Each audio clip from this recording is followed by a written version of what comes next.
Hoy voy a tener el lujo de conversar con Débora Tájer.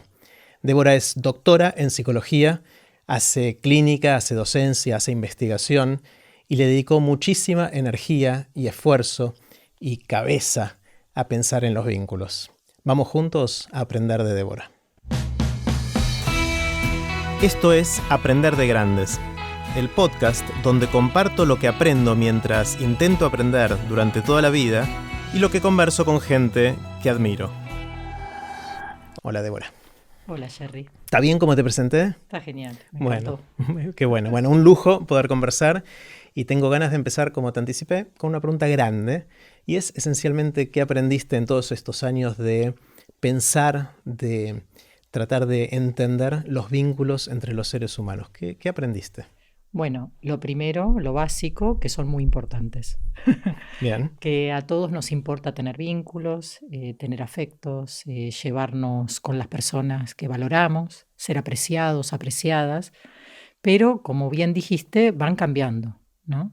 Y me parece que estamos en un momento de transición, no sabemos a qué, pero sí de mucho cambio, fundamentalmente en lo que tiene que ver con algo a lo que yo me he dedicado mucho, que son las relaciones entre los géneros. Es decir, ha cambiado mucho la percepción de cómo tienen que ser los varones, cómo tienen que ser las mujeres, qué lugar tienen esto en los vínculos, no solo en los vínculos amorosos o eróticos, sino también en los vínculos familiares, ¿no? Qué lugares, cómo es la hermandad atravesada por los géneros, la paternidad y la maternidad, qué se espera de un hijo diferente de una hija, qué se habilita, qué no. Entonces, todo eso me parece que está en crisis y todavía no le encontramos la vuelta para poder tener una manera, digamos, sintónica entre la necesidad que tenemos de vínculos y la posibilidad de tener mejores vínculos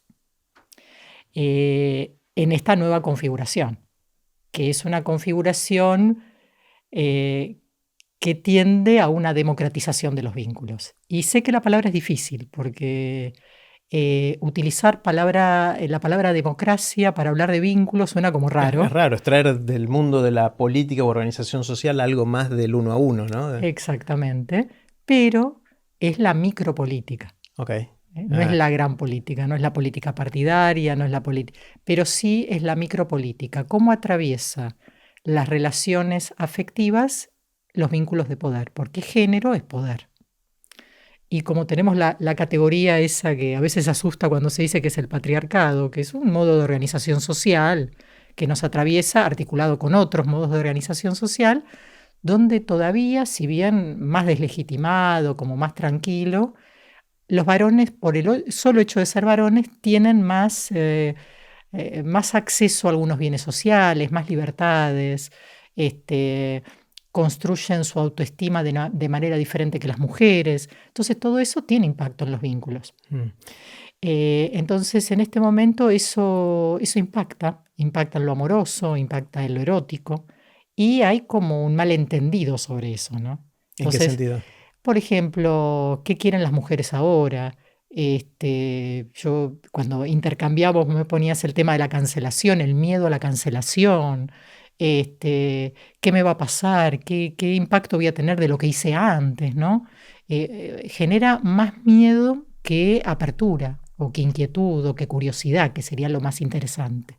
Claro, mientras que quizás en la revolución hippie de los 60 era amémonos todos con todos y que haya total libertad, ahora estas nuevas cosas que supuestamente van evolucionando nos dan miedo y a veces quizás nos cierran más, ¿no? Hay como una pequeña paradoja de que estos cambios quizás tienen efectos colaterales negativos también, ¿no? Lo que pasa es que los hippies, por ejemplo, llevado más que nada por las juventudes, porque fue una revolución de las juventudes. Como la es ahora también esta, ¿no? ¿O no en tanto? Un punto, sí, empiezan la juventud, pero me parece que es la juventud del colectivo de mujeres y diversidades.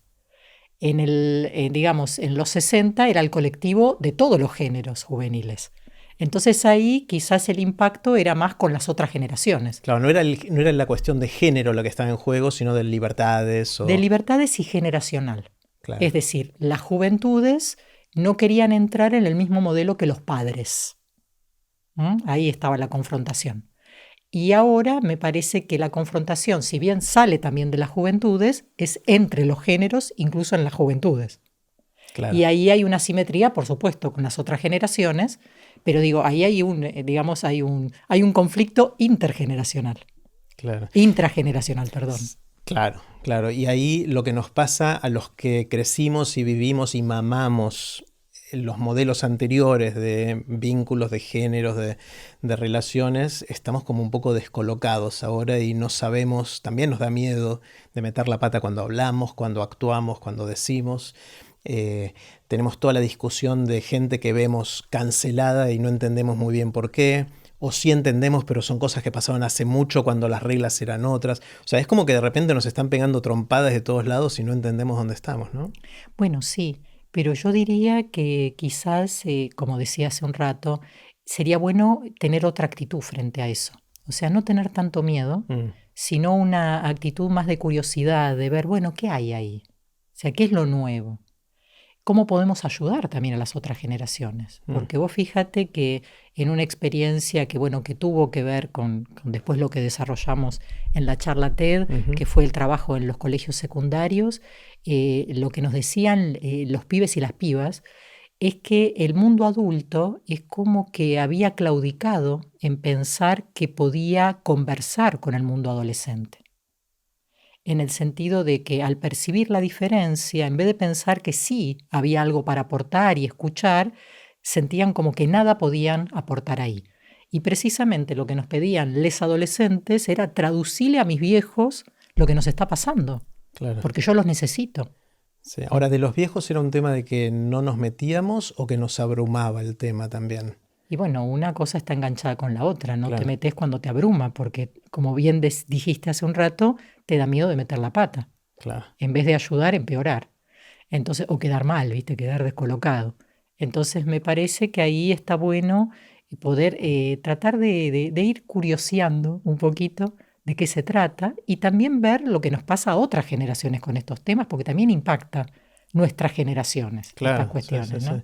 ¿Y de qué se trata? Vayamos un poquito más profundo en eso. ¿Qué es lo que está en juego? ¿En qué consiste esa democratización del vínculo en la política de A2, de A3, de A4? Bueno, vamos a ver algunas cositas, ¿no? Dale. Vamos a ver algunas. Una es el cambio en el rol social de las mujeres. Y eso es muy fuerte, eso es un cambio muy grande.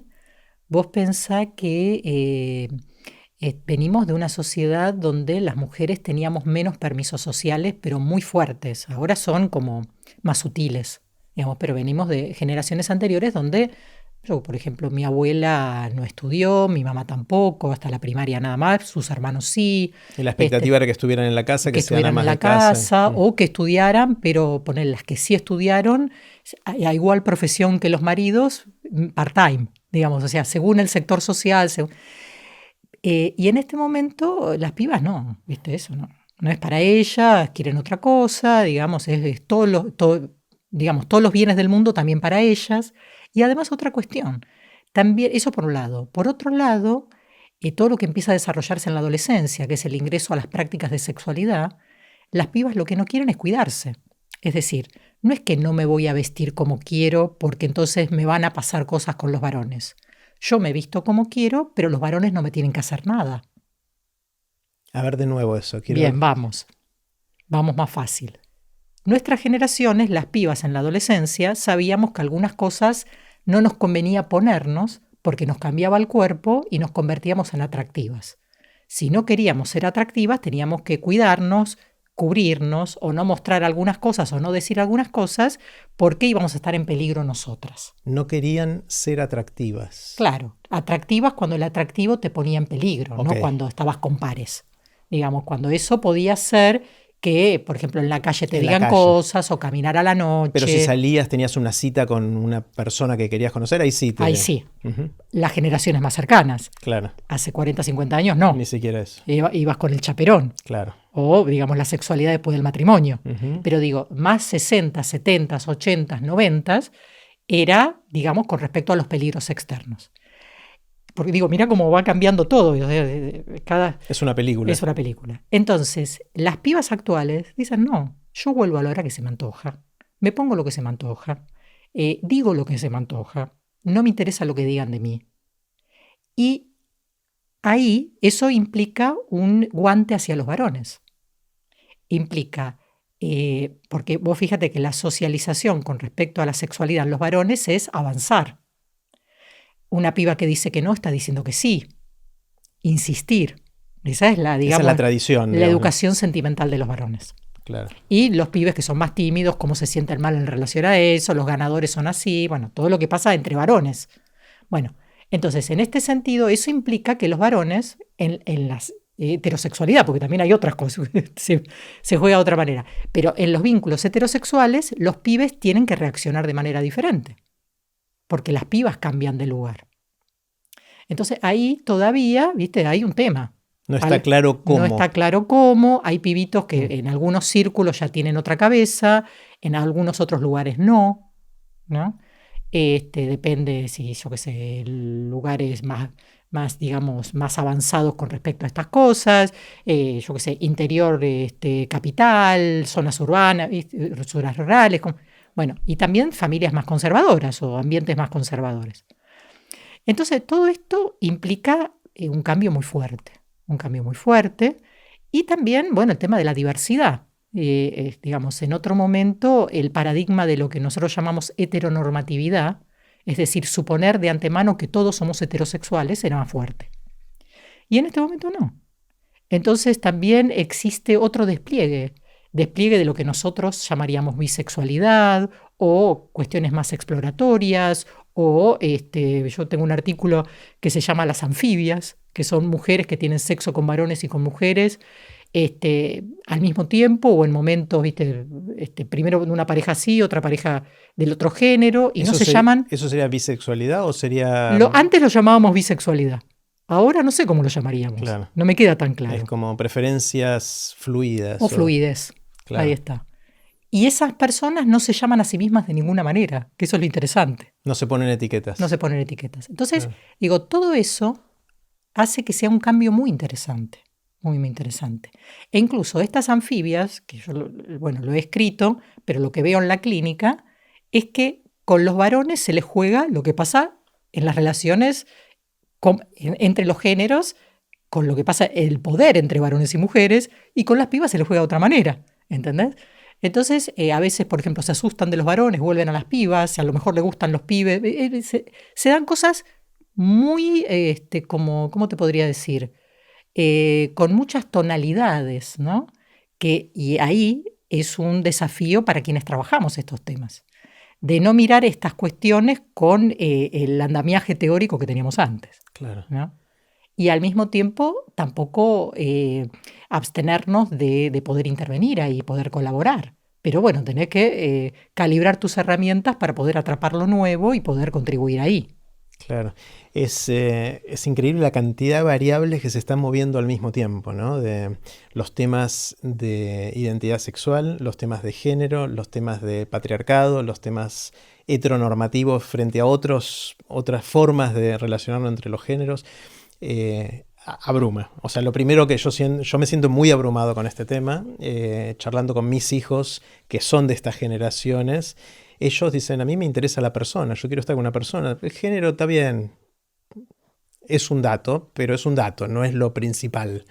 A mí me cuesta entender eso, obviamente por mi historia y mi bagaje, ¿no? Así es. ¿Cómo lo ves con los chicos que enfrentan esto con más conflicto, con más dificultad? O sea, entiendo, volviendo al tema por un segundo que mencionaste de la cancelación, hay sobre todo hombres, pero no sé si hay también cancelación de mujeres, ahí me contarás, que se comportan de una manera que no es la aceptada con esta nueva manera de ver cómo nos relacionamos, y eso produce una reacción, sobre todo de grupo de mujeres más activistas en esto, que produce este efecto que dimos en llamar cancelación, que es muy extremo. ¿Cómo lo ves, cómo lo vivís, cómo lo entendemos eso? Bueno, yo creo que desde el mundo adulto tenemos que ayudar, tenemos que colaborar mucho. Bueno, yo trabajo mucho tanto en términos clínicos como en intervenciones institucionales, en escuelas, con estos temas y en otros tipos de instituciones. Me parece que hay que entender que la adolescencia es un momento constitutivo. No hay que alejarse un poco de las tentaciones punitivistas, que no es lo mismo que sea impune, digamos, porque cuando hay daño, hay que escuchar a la persona dañada, pero me parece que hay que intervenir culturalmente. O sea, hay que intervenir eh, a- eh, haciendo que quien ha tenido una actitud de dañar a la otra persona pueda entender lo que está haciendo. Porque mucho de lo que acontece es que esas personas han sido subjetivadas de esa manera y no entienden que están dañando. Porque, digamos, lo que decimos, cuando hablamos de patriarcado, de relaciones patriarcales, de asimetría, estas cuestiones no son visibles para los sujetos. Los sujetos actúan así porque fueron educados de esa manera. Esto es una construcción conceptual teórica, si querés, que Exactamente. trata de explicar la situación. Así es. Entonces hay que darle herramientas a la persona para que pueda reflexionar sobre eso y pueda ubicarse de otra manera. Y también, cuando tenemos la posibilidad, trabajar con quienes cancelan para que puedan tomar otra actitud. En el sentido de que pueden no querer tener que ver nada con esa persona, pero tampoco hay por qué arruinarle la vida. Claro. Es muy loco esa sensación de estar muerto en vida, ¿no? Porque desde el punto de vista social, si te cancelan con toda la implicancia que tiene, no solo en tu grupo íntimo, sino en las redes sociales, que transforma esa cancelación en una cancelación global prácticamente, ¿no? Vayas donde vayas, tenés ese estigma. Bueno, a ver, a mí me parece que eso es muy preocupante, pero también hay que prestarle atención a por qué pasó eso. Mm, O sea, las dos cosas. Porque, digamos, a ver cómo lo explico de manera fácil, de la manera más fácil posible. Eh, Cuando empezamos a trabajar en los colegios con este tema, vos fíjate que la alarma solamente se encendió cuando los pibes eran cancelados. Cuando las pibas eran abusadas, no. interesante. Entonces, Porque eso era parte del sistema previo que estaba que las pibas aguanten, normalizado, claro. claro. Entonces yo lo que digo es, no hay que cancelar varones o no hay que cancelar a quienes hacen estas cosas. La mayoría son varones, pero tampoco quiero esencializar. Eh, pero también hay que tomar en cuenta que hay cosas que no se le pueden hacer a las pibas. Totalmente. Entonces, me parece que uno de los compromisos que tenemos desde el mundo adulto, bueno, quienes trabajamos en la clínica, quienes trabajamos en educación, quienes somos padres y madres, me parece que tenemos responsabilidad en poder alojar todos los malestares y tener respuestas adecuadas a los diferentes grados y a las diferentes acciones. Claro. El varón que es cancelado porque hizo algo que no debería haber hecho, mi sensación, sin estar en profundidad en el tema, es que suelen hacerlo no por intención de dañar. O sea, en general lo hacen porque es lo que vieron que se hacía en el mundo previo a que esto sucediera, ¿no? Entonces para ellos es normal y de repente lo cancelan y ahí recién le cae la ficha que quizás lo que hicieron antes no deberían haber hecho, ¿no? O sea, no creo que haya mala intención previa en la mayoría de los Yo casos. acuerdo con vos, pero vos fíjate que muchas veces sin mala intención previa podemos causar mucho daño. Totalmente. Entonces ahí yo estoy totalmente de acuerdo. Yo creo que no, en la mayoría de los casos no hay ninguna intencionalidad.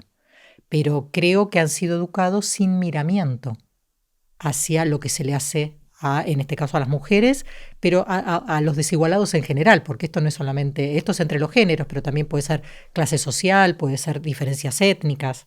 Y me parece que ese es uno de los desafíos éticos que tenemos, que es tratar a todo el mundo como semejante. Claro. Entiendo.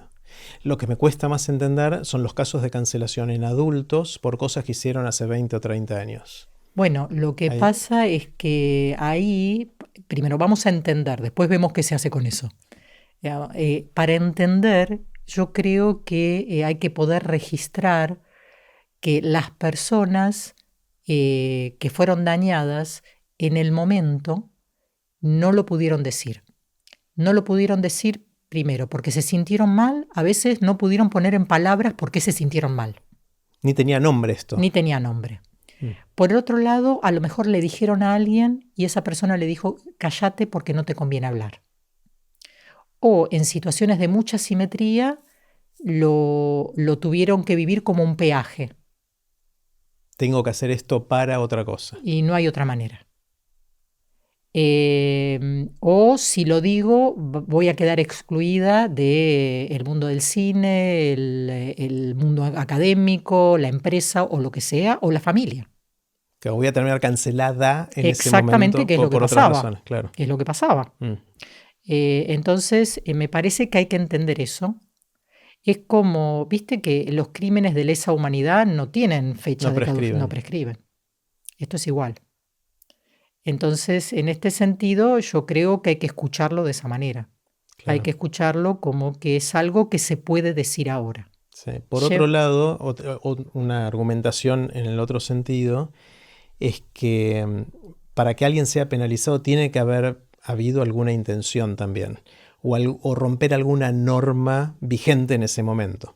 Si algo sucedió hace 30 años donde todavía no había un entendimiento social de esto, que está buenísimo que suceda, pero hace 30 años no había, es raro penalizar tan fuertemente a alguien por algo que hizo hace 30 años y no, supongamos que no volvió a hacer. ¿Sí? Si lo hizo más recientemente, ahí obviamente hay otro problema. Bueno, lo que pasa que eso es un pensamiento, digamos, más de índole jurídico. Claro. Pero en términos éticos, dañar no está bien. Claro. Se entiende que no hayas tenido intención y eso vale. Digamos, me parece que por eso también es la capacidad de reparar, porque si vos, por ejemplo, vos fíjate en todas estas cuestiones de juicios, de cancelación, todo lo que conocemos, hay muchos que acusan a la víctima. O sea, ni siquiera tienen sensación de que hicieron algo que por ahí dañó al otro lado. Exactamente. Claro. Y eso hay mucho. Sí. Por difamación, por ejemplo. Entonces, digo, eso es una actitud que, bueno, digo, ahí seguís igual, sí, ahí no cambiaste. No cambiaste. Claro. Ahora, si vos sos una persona que pide perdón y dice, bueno, yo fui criado de esa manera, no estoy de acuerdo, mi vida después ha sido... A mí me parece que como sociedad deberíamos entenderlo de otra manera. Claro. Ahí siempre me gusta pensar casos extremos de esto, ¿no? Porque uno podría cancelar a Jefferson porque tenía esclavos. Bueno, pero se está hablando de eso. Por ejemplo, con todo el movimiento, porque vos fíjate, estamos hablando de géneros, pero tenemos el movimiento de Black Lives Matter, ¿no? Que también están revisando eso. Claro. Se está revisando. Hay algo que como humanidad no hemos saldado. Los millones de personas que han sido raptadas y vendidas como esclavos desde África a América. Claro. Digamos, eso es muy fuerte como humanidad, muy terrible. Obviamente. Pero por otro lado era lo que estaba aceptado socialmente en ese momento. Sí, con lo pero cual, sabemos que está mal. Sí, es como que se me hace un nudo en la cabeza que no puedo desatar, ¿no? Bueno, a ver, yo creo que, por eso decía, no es lo mismo un argumento jurídico que un argumento ético. En el sentido que se puede entender el contexto, obviamente que se entiende el contexto, pero me parece que los parámetros éticos que tenemos en el siglo XXI hacen que miremos de alguna manera esos procesos, no estemos de acuerdo. Vos fíjate algo interesante, yo estoy ayudando ahora a mi hija a hacer su ingreso a uno de los colegios universitarios. Entonces, me engancho más con historia porque es lo que más me gusta, de lo que ella está... Y me llamó mucho la atención cuando hablan de la ley Sáenz Peña, que dicen, ya los textos dicen, era el voto universal masculino. Claro, esa contradicción, el oxímoron. Claro, ¿entendés? Cuando yo cuando yo empecé a trabajar estudios de género, era todo un descubrimiento, decir, era el voto universal masculino. Claro. Las mujeres empezamos a votar en Argentina en el año 51.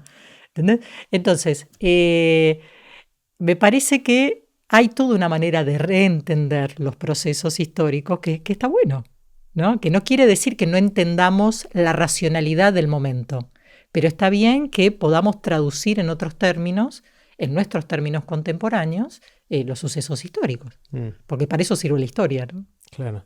¿Cómo trabajan? Sé que estuviste bastante metida mencionaste instituciones y también en casos individuales.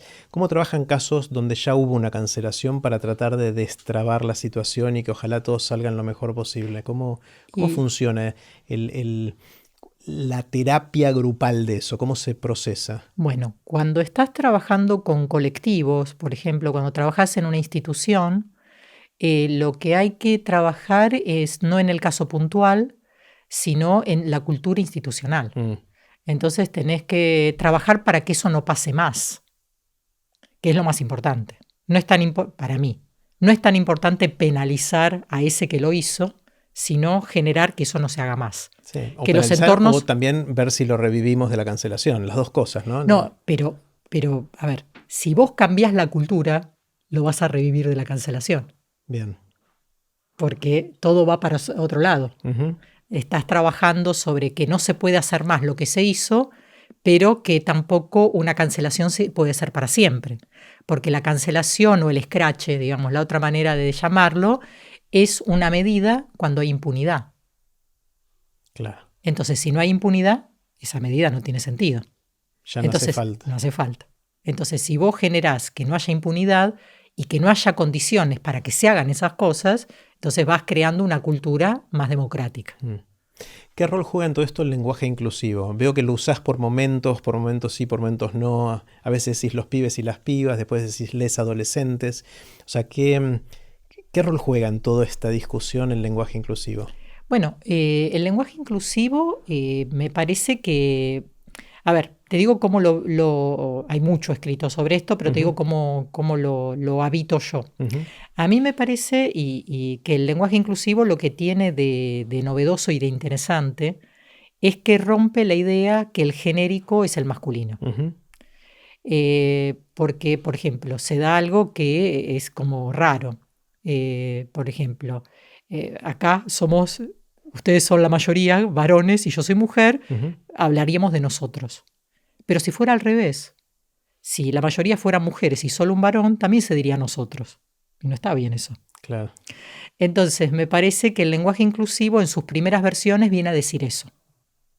Viene a decir que está como no representada la presencia femenina digamos, en la construcción del genérico masculino. Esa Claro, fue es como el lenguaje universal inclusive. exactamente. No, antes dijiste el voto universal masculino. Este es el Claro, lenguaje universal masculino, ¿no? Claro. exactamente. Es el lenguaje universal masculino. Entonces, como el lenguaje, como el habla, es histórico, Ujú. entonces va cambiando. Claro. Digamos, se va diciendo, nosotros, por ejemplo, cuando éramos chicos era el Día de la Raza. Ahora no se dice el Día de la Raza. O sea, se va cambiando porque se va significando de otra manera. Entonces, el primer lenguaje inclusivo fue incluir a las mujeres. Y después, con digamos, el ingreso de las diversidades identitarias y sexuales como colectivo a reclamar, se fue incorporando la X, se fue incorporando la E. Y me parece que, por ejemplo, la X es mejor para escribir, la E es mejor para hablar, porque cómo vas a pronunciar la X. Ujú. Entonces, de hecho, a mí me pasó en el último libro, que fue la primera. Yo, desde que pude, empecé a usar lenguaje inclusivo, pero usaba la barra, as, os. Y esta fue la primera, y me tenía que pelear con las editoriales o con los escritos científicos. Viste que a veces venían los evaluadores y te decían, no, esto no va, en esta revista no va. Claro. O me pasó algo muy, muy interesante. Me pidieron un comentario para una revista científica hace poquito sobre un trabajo que hicieron en un hospital con población adolescente, donde se preguntaba identidad sexual, prácticas sexuales, yo qué sé. Y yo escribí 2 o 3 cositas con lenguaje inclusivo. Y me dijeron, no es de uso de la revista utilizar lenguaje inclusivo. Hoy, 2022. Entonces yo le digo, ¿cómo voy a hablar de diversidad sin usar lenguaje inclusivo? ¿No? Claro. Entonces, dice, bueno, vamos a hacer una excepción. Bueno, pero volviendo, a mí me parece que lo más interesante es eso, poder expresar estas cuestiones, para mí es un guiño. Yo no voy a hablar todo el tiempo con E. Hay gente que habla todo el tiempo con E, pero doy un guiño para decir que me importa. Claro. ¿Mm? Sí, Que me parece por ese lado, y yo invitaría a que la gente que quiere dar un guiño sepa que con un guiño alcanza Por ahora. No, por ahora y ¿por qué no? Porque esto también es un diálogo intergeneracional. Claro. A mí me pasó, yo doy estudios de género en la facultad Ujú. y entonces me vienen los docentes más jóvenes y ¿viste? Me corren por izquierda con la E. Claro. Yo digo, bueno, bánquense que yo soy de otra generación. Claro, claro. ¿Entendés? Respétenme también mi diversidad. Claro, exacto. Bueno, ¿no? yo me manejo de manera parecida, trato de reconocer que está el tema, pero sé que no sé conjugar bien los verbos en esta nueva modalidad, o los sustantivos o los artículos, no sé y me sale de manera torpe, pero una vez que lo vi, no puedo dejar de verlo. Está bien. Me pasa eso. Entonces, en general lo que hago es eso, es hacer el reconocimiento al principio y después o pido permiso o digo, miren, de ahora más voy a usar el genérico masculino, pero sepan que soy consciente que va por otro lado. En general trato de hacerlo de esa manera y de esa manera por lo menos a mí me funciona, ¿no? Y yo creo que sí, porque estás diciendo soy empático, me interesa, me importa, y escúchenme como yo soy. Claro. ¿No? Y se dieron estos conflictos entre docentes y alumnos, que los docentes le corregían y le ponían mal en la prueba porque tenías esta falta gramatical o de ortografía, cuando los otros estaban escribiendo bien en su lenguaje, ¿no? Bueno, pero ese es un tema, porque, por ejemplo, me acuerdo cuando hicimos el taller para docentes en alguno de los colegios, vino la profesora de gramática. Entonces decía, ¿qué hago? No, vos tenés que enseñar la gramática como es. Porque una cuestión es la jerga, una cuestión es cómo escribimos en el WhatsApp, y otra cosa es la gramática. Me parece la gramática hay que entenderla y hay que saberla, ¿no? Después, bueno, tenés otros lugares donde la escritura tiene otra cadencia, digamos, otras posibilidades, pero me parece que hay que conocer las dos cosas. ¿Cómo se hace investigación en esto? Cuando te presenté dije que investigás. Sí. Porque yo vengo con mi mente de las ciencias duras, en las cuales me queda claro qué es un experimento y qué no es un experimento, cuándo está bien diseñado, cuándo no. ¿Cómo se avanza la frontera del conocimiento en estos temas que a la vez se están moviendo? Bueno, eso es lo que pasa cuando investigás la realidad, digamos. Esto es algo característico de las ciencias blandas. Uh-huh. Bueno, las ciencias duras con una pandemia también. Claro, sí, sí. Se sacó una vacuna en el medio, no había tiempo de probar. Pero o sea, para definir si la vacuna funciona o no, estaba claro que había que hacer. Lo hicieron más rápido que en otros casos, por la urgencia de la situación, pero estaba claro que había que dársela a un grupo de gente, otro grupo de gente doble ciego y con ciertos protocolos para poder decidir funciona o no funciona. Cambio en esto, no sé, por mi ignorancia, no sé ni cómo se hace una investigación en esto. Bueno, en esto es igual. Ajá. Digamos, con la metodología de las blandas, sí. que utilizamos más cualitativo que cuantitativo, si bien utilizamos cuantitativo, Uh-huh. pero lo que cambia no es tanto la metodología, sino los temas. Claro. Y las variables que utilizas. Entonces, por ejemplo, lo primero que aprendes cuando trabajas estos temas. Si vas a investigar, yo qué sé, primero el tema que elegís. Por lo general vas a elegir un tema donde haya alguna simetría entre varones y mujeres. Claro. Después, utilizás mucho lo comparativo. Cómo son los varones, cómo son las mujeres, si trabajas campo de la diversidad, cómo es la especificidad del campo de la diversidad. Hay categorías que no te tienen que faltar, por ejemplo, trabajo invisible, doble jornada de trabajo. Trabajo invisible, por ejemplo, sería trabajo en el hogar. Trabajo en el hogar no categorizado como trabajo, pero que es un impacto, es un desgaste específico. Uh-huh. O, por ejemplo, algo que yo he investigado mucho en salud y género. Entonces, ¿cómo arman diferencialmente el estrés los varones y las mujeres? Las cosas que estresan a los varones no son las mismas que estresan a las mujeres. Entonces tenés que armar un indicador diferente. Se me ocurre que justo en diferencias entre los hombres y mujeres, por un segundo no hablemos de no binarios, seamos binarios por un segundo entre hombres y mujeres. Las diferencias entre hombres y mujeres, parte son sociales por la construcción que ahora estamos tratando de deconstruir o derribar o cambiar, pero en parte son porque tenemos características distintas. Así es. Y a veces se mezclan esas cosas. Debe ser difícil de separarlas, ¿no? No, pero se separa, porque vos fíjate, yo he leído mucho investigación biomédica con perspectiva de género, que también la hay. Y vos tenés procesos fisiológicos diferentes en varones y mujeres. Claro. Y el sesgo de género es no tenerlo en cuenta. Claro. ¿Entendés? Entonces, por ejemplo, en ensayos clínicos, se excluye a las mujeres porque pueden estar embarazadas. Entonces vos tenés un ensayo clínico de un fármaco solamente probado en varones y después vas a darle a las mujeres y a lo mejor las mujeres tienen otro proceso fisiológico. O, por ejemplo, algo que pasa mucho en salud mental. Hay poco psicofármaco probado para embarazadas. Entonces vos tenés una embarazada con un problema psicopatológico severo Y no sabes qué y darle. no la podés medicar. Claro. ¿Entendés? Entonces también tenés problemas. ¿Y cómo se resuelven esos? Porque si no puedes testearlo en embarazadas, ¿cómo haces para después Bueno, darle algo? últimamente se está avanzando. Primero en no suponer que toda mujer está embarazada. Bien. Porque si las sacás porque pueden estar embarazadas, no, hacerle un test de embarazo e incluir mujeres. Hoy es relativamente fácil saber si está embarazada. Exactamente. Entonces el tema de incluir cuotas, Bien. de la misma manera que por ejemplo, se sabe que las investigaciones eran todas en blancos o algunas eran todas en negros y y la fisiología también es diferente. Entonces, incluir mujeres. Y por el otro lado, hay algunas pruebas que se hacen con embarazadas voluntarias, en pos de poder avanzar en este tipo de cuestiones. Y en el caso de psicofármacos, cuando no tenés, hay, por ejemplo, parte de lo que sabemos clínicamente, que lo que hay que hacer es, a lo mejor, aumentar la terapia. Entonces, trabajás en conjunto entre psicólogo y psiquiatra, y si antes lo veías una vez por semana, se lo ve todos los días. Y, de alguna manera, la mano de obra intensiva funciona bastante mejor o de la misma manera que un psicofármaco. Claro. Entonces, vas jugando ahí. Está buenísimo.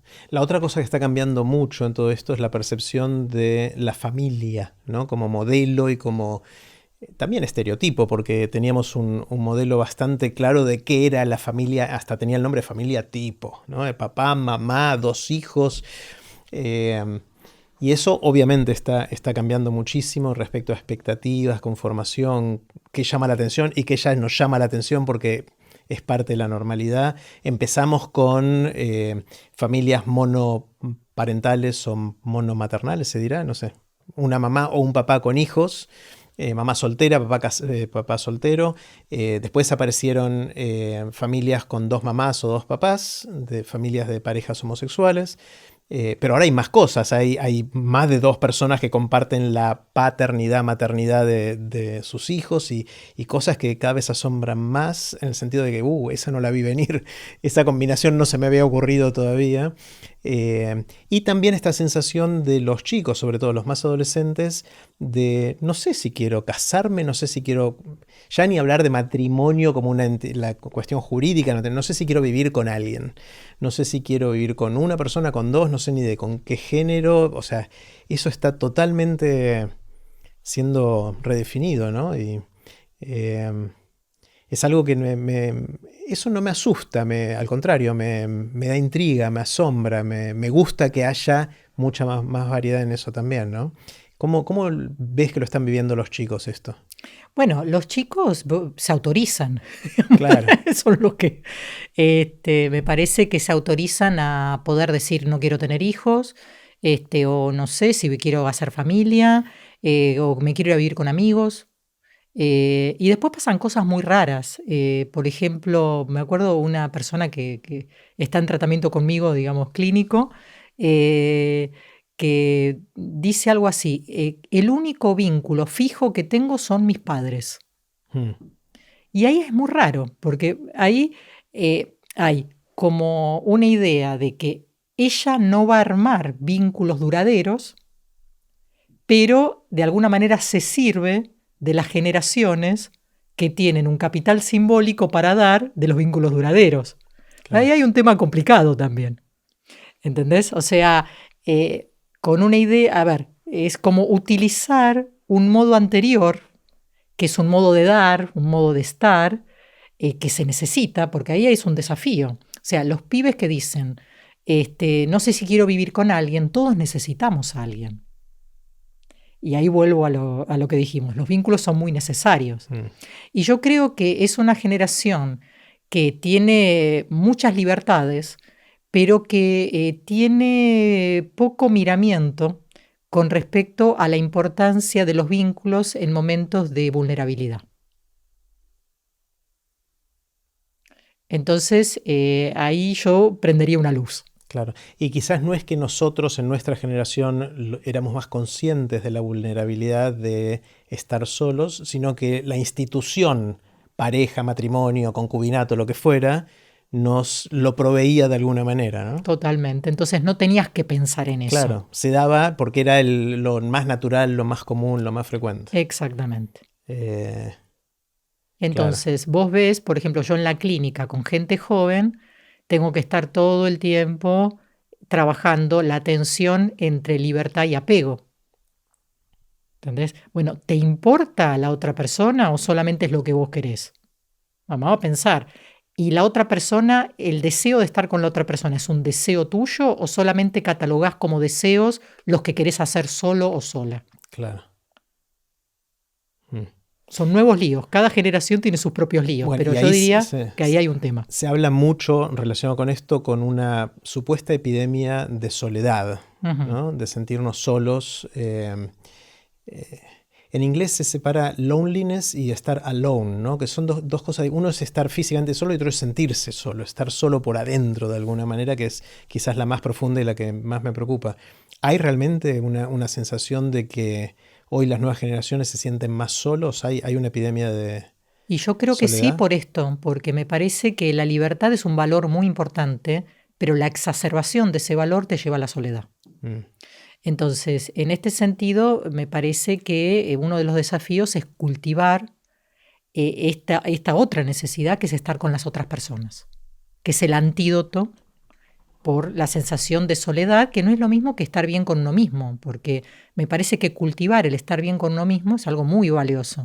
Pero la soledad en términos de sufrimiento, porque te es difícil o no podés compatibilizar lo que querés hacer con querer estar con otros, ese es un tema complejo. Sí. Por otro lado, veo en mis hijos y en los amigos de mis hijos y en otra gente de su generación que valoran la amistad mucho. O sea, hay algo de los lazos, este es mi amigo, o sea, es como amigo con mayúscula. Cosa que nosotros también teníamos nuestros mejores amigos y todo eso, pero en ese sentido, por lo menos en lo que yo tengo visibilidad, que es una muestra muy chiquita, hiper sesgada y todo eso, veo que hay una valoración fuerte de los lazos de amistad, ¿no? Y bueno, probablemente porque ahí está el vínculo más fuerte. Claro. ¿No? O sea, en la amistad es donde está el colectivo al cual se pertenece y los vínculos que duran más tiempo. Más que la pareja. Más que la pareja para estas generaciones. Que después a lo mejor pueden armar pareja. No es que no lo armen. No, sí.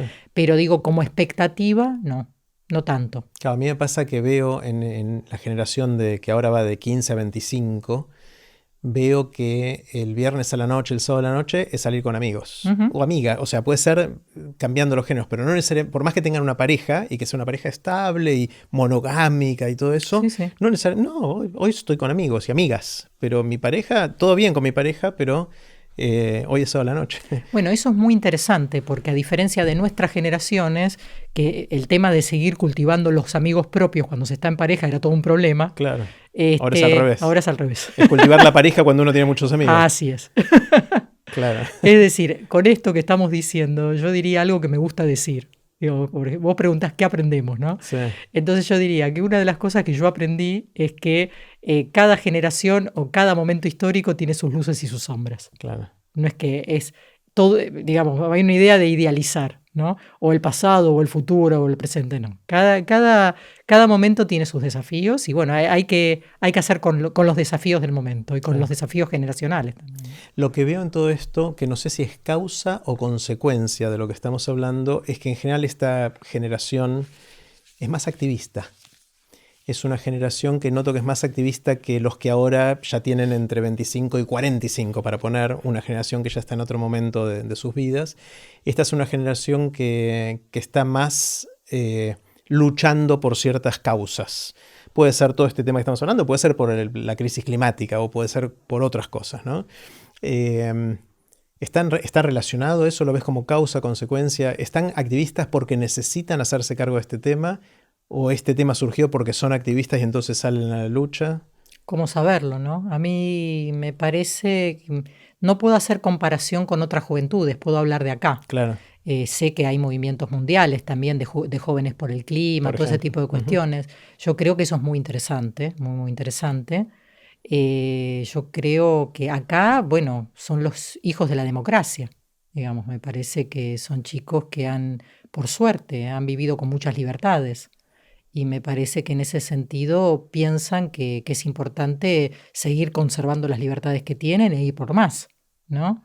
Y me parece muy bueno eso, lo veo como algo muy positivo, porque eso también es un antídoto contra las soledades, Ujú, ¿no? El sentirse parte de claro. grupos. Sí, yo siento, por ejemplo, la participación política de los chicos a través de este activismo es más política por estas causas que política partidaria. Después puede traducirse en política partidaria porque ciertos partidos están más o menos alineados con estas causas, pero nace como una sensación de quiero ser parte de este movimiento para que la cosa vaya en esa dirección, ¿no? Ujú. Cosa que siento que las generaciones anteriores, post recupero de la democracia, no tuvimos tanto de eso. O sea, sí estuvo en la democracia, obviamente, por la vuelta a la democracia, y esa era la lucha y de reconstituir las instituciones y todas esas cosas. Pero después de eso pasó, no sé, 20 o 30 años en los cuales no había causas. Y si había participación política era partidaria, que tiene otras motivaciones y otras... Siendo, ¿no? No sé si lo ves parecido. Sí, yo creo que sí, hay muchos chicos que se sienten muy convocados por diferentes causas sociales y me parece que es interesantísimo, Mm, muy interesante. O sea, yo lo veo como algo muy positivo. Veo que los chicos que hacen estas cosas tienen una sensación de vitalidad muy importante, de compromiso con los demás, mm, este, y esto que estábamos diciendo, no los hace sentir solos, ¿no? claro, Y me parece que arma subjetivamente muy bien. Ahora la razón, vaya uno a saber cuál es. claro. Probablemente se sienten actores de su vida, lo cual es muy interesante. Mm. No sé, algo les habremos hecho bien. Está bueno, está bueno. Sí, sí, sí. La otra cosa que veo, Débora, es, aparte de esta propensión hacia el activismo y las demás cosas que venimos hablando, siento, y de nuevo esto puede ser prejuicio total o falta de perspectiva, siento que ahora hay un cortoplacismo en pensar la vida de cada persona, porque sencillamente es difícil pensar el futuro, porque no tenemos la más pálida idea de cómo va a ser el futuro. Entonces cuando vos le decís a alguien, mirá, está esta carrera, son 5 años es eterno. O sea, no sé si me voy a embarcar en una carrera para hacer 5 años algo que no sé qué va. Entonces, desde el punto de vista de... Es difícil hacer un compromiso de algo de tanto tiempo, por un lado. Y por otro lado, hay una sensación de nuestro... No sé, en mi generación, por ejemplo, o en los círculos donde yo me movía, había una presión fuerte de nuestros padres para estudiar una carrera universitaria. Obviamente, estoy hablando de cierto grupo social y ciertos lugares, ¿no? No es universal esto. Pero ahora yo trato de, naturalmente, me sale aplicar esos paradigmas inconscientemente hacia mis hijos, y mis hijos me dicen, pará, no sé si quiero hacer una carrera. Y quiero por ahí recorrer otro camino. No sé si es una carrera universitaria lo que a mí más me va a servir para recorrer mi camino, para realizarme o lo que fuera. Entonces hay como un cambio de paradigma y eso sumado, por ejemplo, a, entre comillas, porque odio la frase, la relación de dependencia. ¿Sí? ¿No? Me parece de terror el hecho de que muchos de nosotros dijimos, bueno, termino una carrera y consigo un empleo. Ese era como y consigo un buen trabajo. Y un buen trabajo era trabajar en una empresa. En relación de dependencia, frase de terror. Cosa que ahora los chicos no duran nada porque enseguida dicen, no, me quiero ir ahora de algún lugar, de esto, lo otro, o me canso y me muevo o me hago emprendedor o trato de hacer algo por mi cuenta. Es como que fueron cambiando todos esos paradigmas. Eso también está líquido, ¿no? Y lo que pasa es que me parece que nosotros somos más hijos del estado de bienestar y de la movilidad social vía el estudio. Entonces, Claro. era como una idea y que en la práctica era así. Si vos estudiabas, ibas a tener un mejor empleo y tu identidad, esto es bien de la modernidad, digamos, del siglo XX, tu identidad se armaba en relación con tu lugar de inserción, Claro. que podías cambiar, pero bueno, tu profesión, ¿Quién era tu digamos, empleador? quién era tu empleador, eso definía.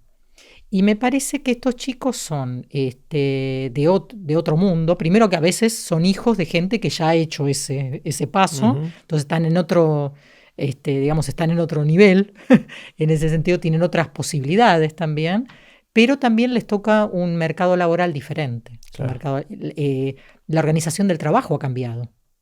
Entonces, ya no es un valor hacer carrera en un solo lugar, sino hacer experiencia o ir pasando de empresa, que a veces yo escucho a los pacientes, me asusto, ¿viste? Están Claro. 6 meses en un lugar y ya se les acabó la experiencia y ya van a otro lado. Pero también veo a la gente de 40 años que ha tenido este modelo y a lo mejor está en Pampa y la Vía también. Entonces digo, no sé, pero lo que sí te puedo decir es que cambió, lo sabemos cuando somos docentes, que tenemos que educar en capacidades, digamos, y Claro. tenemos que a lo mejor durante la vida quienes les enseñamos van a cambiar varias veces de empleo o de profesión, que van a surgir nichos laborales que antes no existían, o sea, eso es muy veloz. Entonces, digo, me parece que es una conjunción de cosas que hacen que arme este escenario y que entonces se sientan diferentes a como nos sentíamos nosotros. Claro. Y que nosotros nos angustiamos y ellos no. Uh-huh. ¿Qué otras cosas están pensando, viviendo, sintiendo los adolescentes, esta generación con la cual tenés cercanía? ¿Qué otras cosas tienen en mente? ¿Cuáles son sus preocupaciones? Ya mencionamos varias, obviamente, Sí. ¿no? Mencionamos temas de identidad y de soledad, de los vínculos, de las profesiones, del desarrollo, un poquito del deber ser que fueron sintiendo de las generaciones anteriores. ¿Hay algo más que estés censando, que esté en el aire? Bueno, yo creo que el tema del cambio climático es muy fuerte. Me parece que tienen una cuestión de que si no hacen algo no van a tener planeta. Claro. Y me parece que eso es fantástico. Es buenísimo. Que lo estén pensando. De hecho, una de las pocas cosas que me da esperanza de que podamos hacer algo con esto, ¿no? Totalmente. Y después me parece que los veo bien, los veo como que son más libres en el buen sentido. Me parece que pueden tomar más de la vida, tienen un mejor balance trabajo, vida familiar, afectos. El tema de la diversión es un tema importante. Se comprometen también con los estudios, los veo, digamos, hay de todo, por supuesto. Como siempre lo hubo. Como siempre lo hubo, pero me parece que son momentos interesantes para ser joven. Está bueno, me gustaría ser joven, soy joven en esta época, o me siento por lo menos. Bueno, a mí también me gustaría ser adolescente hoy, me tienta. Sí, totalmente. Débora, quiero hacerte preguntas cortitas. Las preguntas son cortitas, pero vos tomate obviamente todo el tiempo que quieras para responder. Y la primera es la del viaje en el tiempo. Imagínate que una amiga o un amigo viene y te dice: inventé finalmente la máquina del tiempo. Este es un aparato que te permite ir a donde quieras y a cuando quieras. Estás un ratito ahí, podés ver lo que pasa y después volvés al aquí y ahora. Y esta persona te dice: te voy a dejar hacer un viaje. La pregunta es: ¿irías al futuro o al pasado? Iría al pasado. Ajá. Yo creo que al futuro no me animaría jamás a ir. Por miedo. Por miedo, no quiero saber nada. Lo que acontezca, para bien y para mal, que acontezca. Bien. Iría a mi juventud. Sí. Me gustaría poder vivir más libremente que como yo viví mi juventud. ¿Te gustaría decirte eso cuando eras más joven? Sí, totalmente.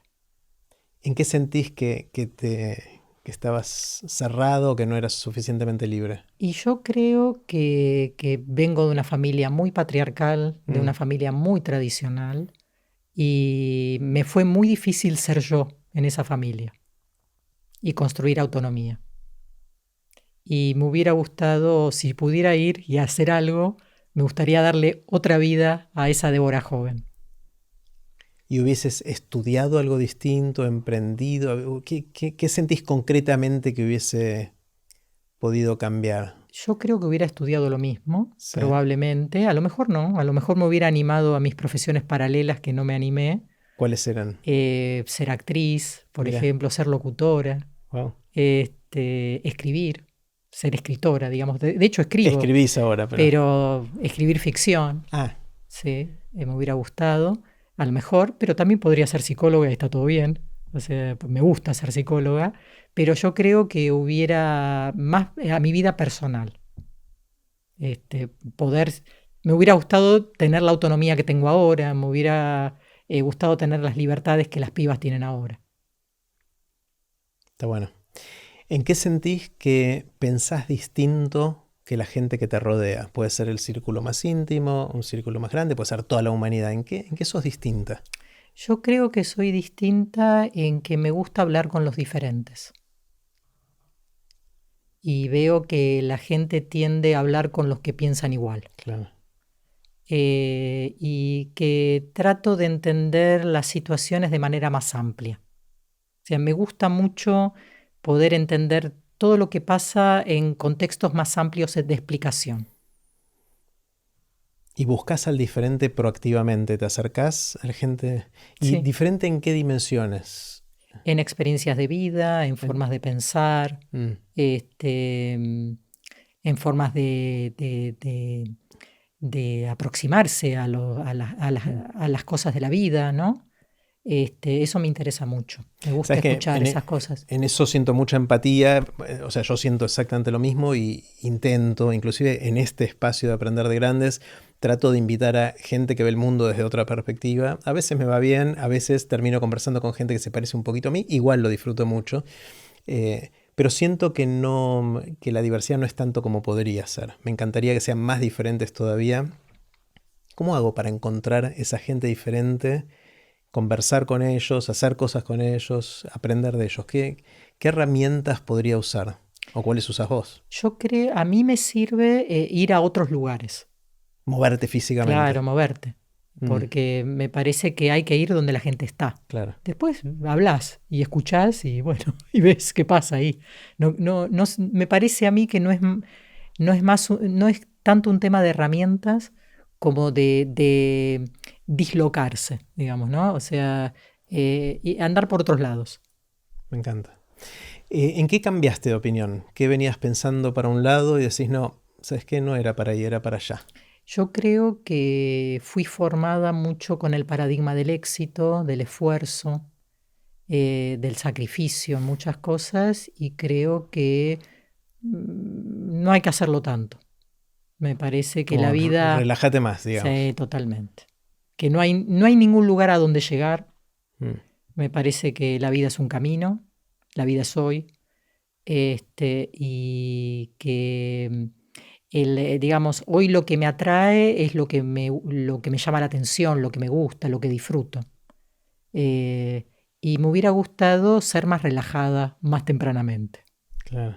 Es algo bastante normal, ¿no? O sea, que nos pasa a muchos, de que hay algo en una etapa de la vida que nos autoimponemos ciertas cosas de ambición y de deber ser y de logros y todo eso, y después vamos diciendo, ¿sabes qué? No se trata de eso. Pero es fácil decirlo después de haber logrado todo eso, ¿no? Totalmente. Entonces hay como una pequeña paradoja de... Con la típica también los vínculos, ¿no? Que cuanto más uno va creciendo, más se da cuenta que es los vínculos lo que va a hacer que estés bien, que te sientas bien y que se trata de eso. Y quizás sacrificaste cosas de los vínculos antes por alguna de esas otras cosas que querías perseguir, ¿no? Es la típica de que es difícil enseñar la sabiduría, ¿no? Totalmente. Es un peine que te llega cuando ya no tenés Cuando pelo. ya no tenés pelo, totalmente, totalmente. Y que por más que uno quiera transmitírselo a sus hijos, no llega, ¿no? Bueno, yo creo que algo sí se transmite, Mm, ¿no? El otro día pasó algo muy, muy simpático. Una muy amiga habló con mi hija, aparte, digamos, ujú. sobre esto del ingreso que ella se está preparando. Y entonces mi hija le dijo, bueno, pero todavía hay que entrar, ¿viste? Y mi amiga me decía, ahí estás vos. Claro, eras tu palabra, no la de ella. Pero es mi palabra, pero en el impacto en el discurso de mi hija. Claro, Es ella decir, que hay algo que transmitimos, o Sí, sea, algo de la totalmente. sabiduría, de no te hagas los rulos antes de entrar. Claro. Y también de que no pasa nada si no entras, Mm, digamos, que me parece que es una sabiduría que le pude transmitir. está buenísimo. ¿Qué te asombra? ¿Qué te sorprende? ¿Qué son esas cosas que ves y decís, wow? Eh, ¿Qué me asombra y qué me sorprende? Me asombra y me sorprende la gente contenta. Me Mira, gusta mucho eso. ¿porque no hay mucho o porque...? No, porque me encanta. Es algo que me gusta. O Qué sea, no, lindo. no por... me atrae mucho, ¿no? Cuando veo gente que está contenta, que la está pasando bien, es algo que me llama mucho la atención. Mm. Recién cuando entré, después de almorzar, volví Sí. al estudio y detrás del barbijo parece que se notaba que estaba sonriente y alguna de la gente que está acá del estudio me dijeron, ¿estás feliz? Digo, sí, pero no me preguntes por qué, pues si me lo preguntás se me va a ir. Ahora, hoy, no sé, estaba contento, así, y está buenísimo, porque irradia inclusive detrás del barbijo. Así se es. nota eso, ¿no? Porque te reís con los ojos. No sé, con el alma, no sé qué, hay algo que, viste, cuando uno brilla, Sí. y le dije, no te preocupes, voy a abrir WhatsApp y se me va a ir enseguida. Ahora me hiciste acordar algo, mira, nada que ver, pero es una asociación libre, como yo soy psicoanalista. Está muy bien. Estaba con la pediatra de mi hija, que es una tipa muy piola, y estábamos hablando, viste que se habla mucho del déficit de los chicos en pandemia, qué le pasó a los pandemias y todo eso. Y lo que ella me contaba es que los pibes que se criaron, digamos, desde chiquitos en pandemia, ven más los ojos que la boca. Claro. Decodifican por los ojos. Y fueron 2 años, hay chicos que pasaron la mitad de su vida sin ver el resto de la cara. Claro, pero no quiere decir que no decodifican, sino que decodifican más los ojos. Son más sensibles a los ojos. los ojos y todo eso. Qué loco. Qué loco, ¿no? O sea, pueden ver una sonrisa en los ojos, no en la boca. Exactamente. Si queremos saber si alguien sonríe, lo primero que miramos es la boca, ¿no? Así es. Pero la pata de gallo es lo que te dice si está sonriendo o no. Exactamente. Qué bueno. ¿En qué sentís que la pandemia impactó a los adolescentes? Que es lo que vos viste más de cerca. Obviamente fue un terremoto Bueno, para yo ellos, creo ¿no? que el confinamiento fundamentalmente, como medida, que hubo que tenerlo, pero bueno, tuvo sus efectos secundarios, a las 2 generaciones, a las 2 etapas etarias que impactó más fue la adolescencia y la tercera edad. Son los grupos que yo vi más impactados. La adolescencia porque justamente les impidió desplegar su vida en el espacio público y en el espacio con pares. En un momento que la adolescencia necesita eso. Y se vieron diferentes cuestiones. O sea, y de hecho, por ejemplo, trabajando la vez pasada con un grupo de gabinetes, de un grupo de escuelas privadas que trabajan en red, nos contaban que cuando volvieron a la presencialidad veían más chicos medicados que previo a la pandemia. También se puede discutir por qué medicar el malestar. No necesariamente hay que medicarlo. Pero, digamos, hubo un impacto porque precisamente por etapa etaria, porque no les permitió desplegar. Y en la tercera edad lo que se vio, mucha gente que estaba muy integrada, al ser un grupo más de riesgo en términos biológicos, el estar encerrados le cortó muchas de la vitalidad, de la inserción, de un montón de cosas, que también vos ves muchos que envejecieron de golpe, Claro. gente que se venía manteniendo muy bien. Que quizás termine muriéndose de COVID sin haber tenido COVID. Por O culpa del COVID. o más rápido en el tiempo del COVID, o se entristeció o se envejeció. Pero bueno, son impactos sociales que te agarran en diferentes momentos generacionales, digamos. ¿En qué crees, Débora, que no puedas probar? ¿Tenés creencias Que yo te no pueda guían? probar. Sí, que te guían en la vida, que yo no pueda probar. Que no puedas probar. Y yo no soy una persona que se anime a los riesgos físicos. Mira.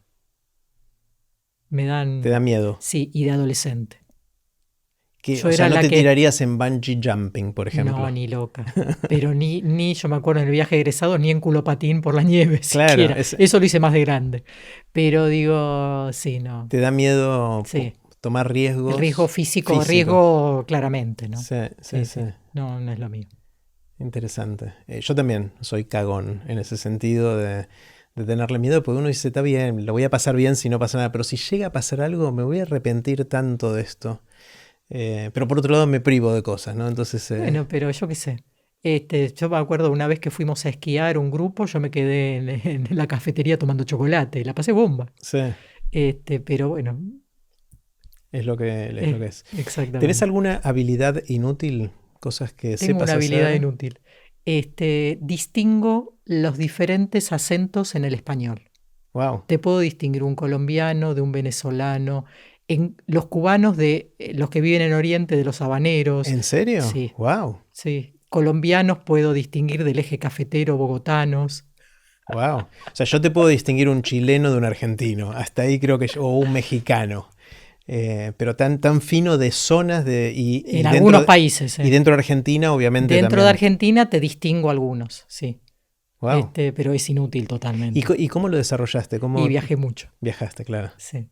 Tuve una época que tuve un cargo en una asociación latinoamericana, entonces viajé mucho. Claro. A mí, por ejemplo, me cuesta distinguir colombianos de venezolanos, que sé que son muy distintos. Son distintos. No son muy distintos, son distintos. Distintos, claro. Sí. Pero desde mi perspectiva son tan parecidos que me cuesta distinguirlos, ¿no?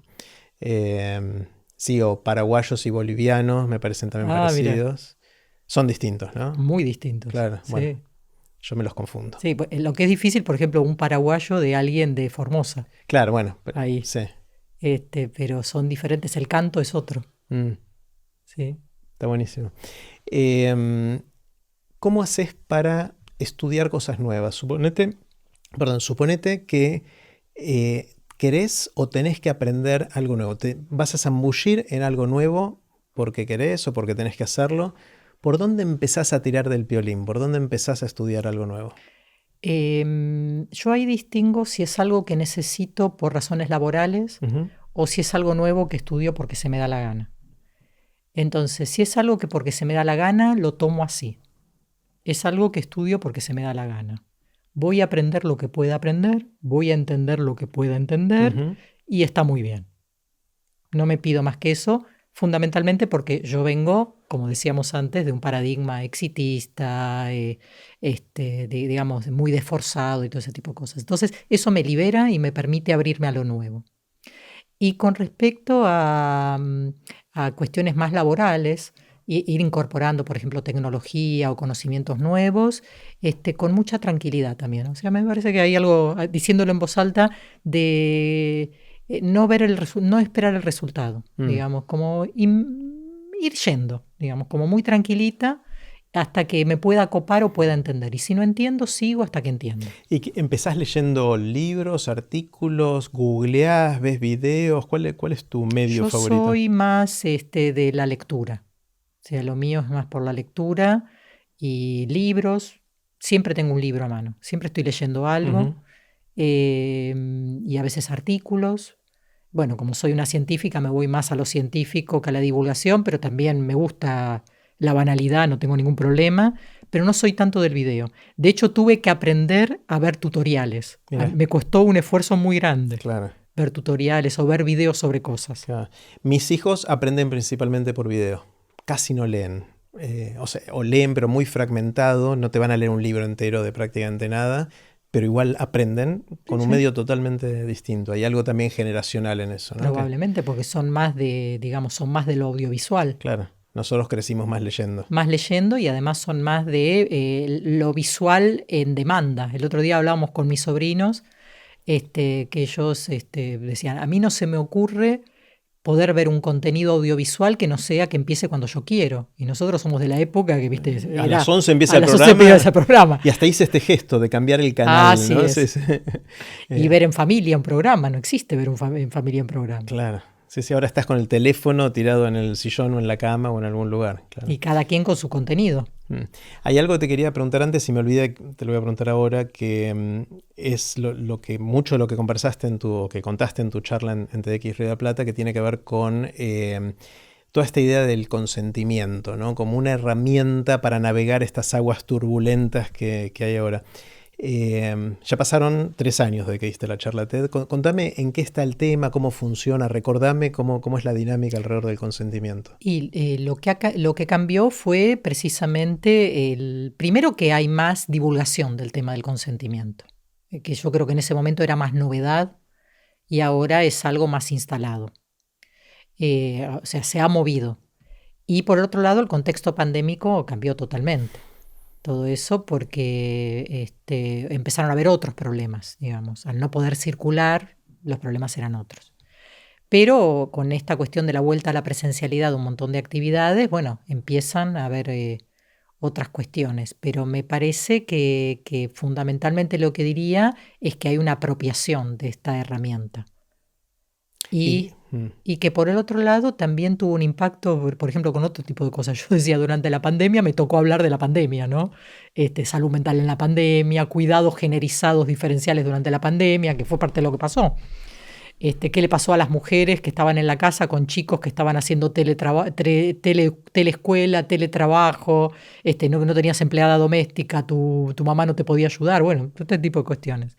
Entonces también el barbijo también era como el consentimiento, digamos. O sea, si habíamos hecho en la charla que el consentimiento era como en otro momento había sido el preservativo, claro, en la epidemia del HIV, en la pandemia del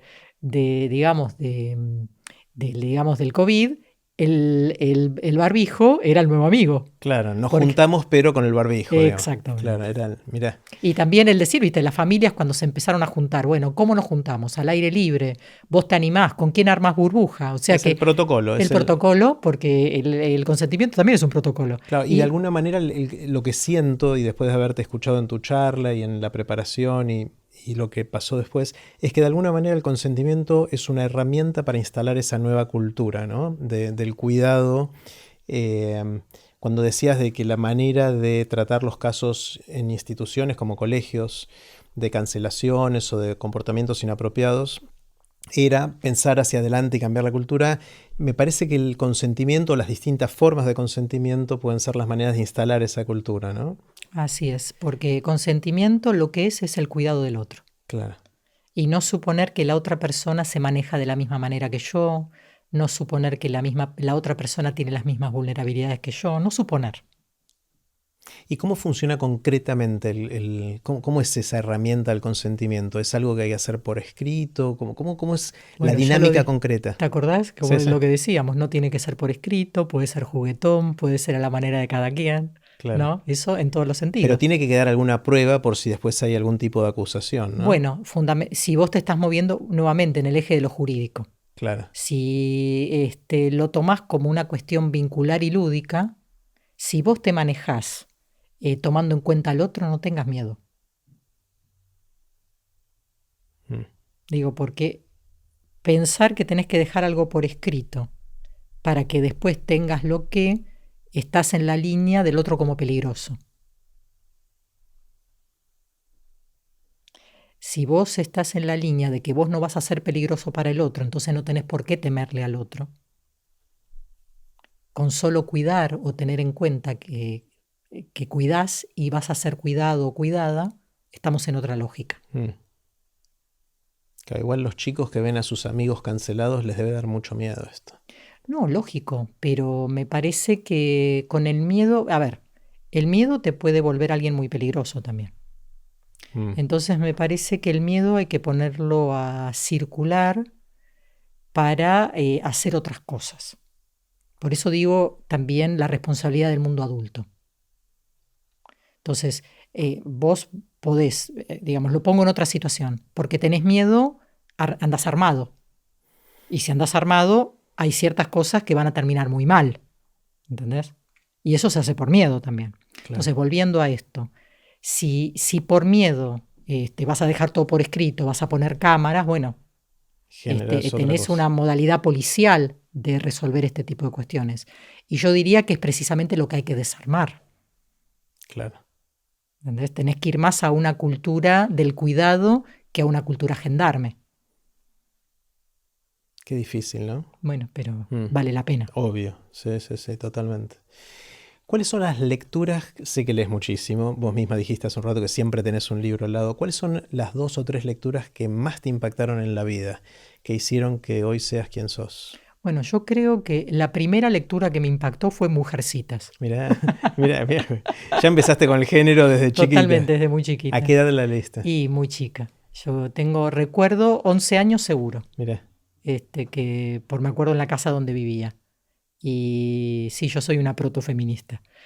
Y me gustó. Fue un libro que me abrió totalmente la cabeza a pensar otras cosas, otra posibilidad de, el personaje que a todas nos hubiera gustado ser, que era yo o Jo, que era la que podía escribir, la que no quería casarse, ¿no? O la que después se casó y, digamos, pero digo, como otro destino para una mujer.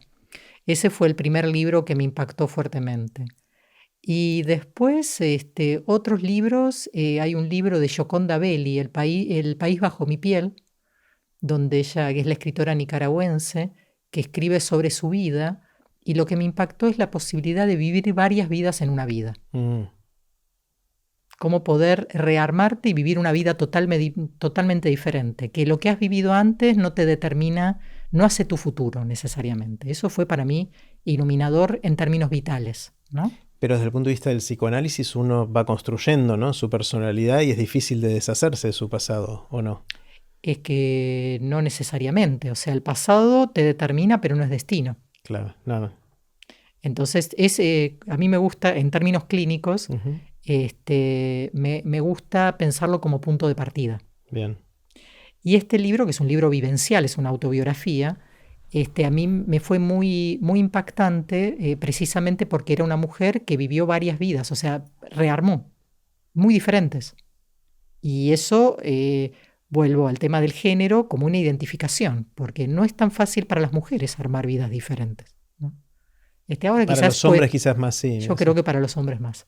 Pero como me identifiqué ahí y me dio la posibilidad de hacer un viraje en mi vida. Yo hice un cambio muy grande a los 30 y largos, 40. De hecho, mi hija nació cuando yo tenía 45. Es decir, hice todo un tiempo de vida donde viajé, donde hice desarrollo profesional y armé familia más grande, cuando ya pensaba que a lo mejor esto no era posible. Y creo que este libro a mí me animó a hacer mi viraje particular, que es diferente al que hizo esa autora. Claro. Esos son como dos libros vitales. Y después, en términos conceptuales, no te puedo decir, hay muchos. No sé si hay alguno en particular. Ujú. Suponete, Débora, esperemos que no pase, pero suponete que viene alguien y a las 3 de la mañana te sacude en la cama y te pregunta, Débora, ¿de qué trabajas? ¿Cuál sería tu respuesta rápida a eso? Soy cantante. ¿Cantante? Contame un poquito más, no la voy a dejar ahí. Me gusta mucho cantar Wow. y estudio canto. Mirá. Y es algo que me da mucho placer. ¿Y cantás en algún coro o en alguna banda o en algún lugar? ¿O No, canto con mi profe y por tu cuenta? hicimos algunas muestras y me gusta mucho eso, pero es algo como muy para mí. ¿Y cantás a capela o acompañada por un...? Si tengo banda es lo más lindo, me encanta con músicos en vivo, me encanta, es lo que ¿Y más. qué tipo de música te gusta cantar? Y a mí me gusta mucho, tengo un espectro muy amplio, me gusta cantar en portugués. Mira. Me gustan las canciones, las folclóricas argentinas, me gusta mucho el rock nacional, me gusta cantar canciones de jazz, yo qué sé, amplio, ¿Y desde siempre cantás? desde siempre canto. De hecho, me acuerdo cuando era chica, en mi ambiente hacíamos mucho guerra de canciones Típico. y yo siempre ganaba. Eso tenía que empezar con la palabra que terminaba la anterior, ¿no? Sí.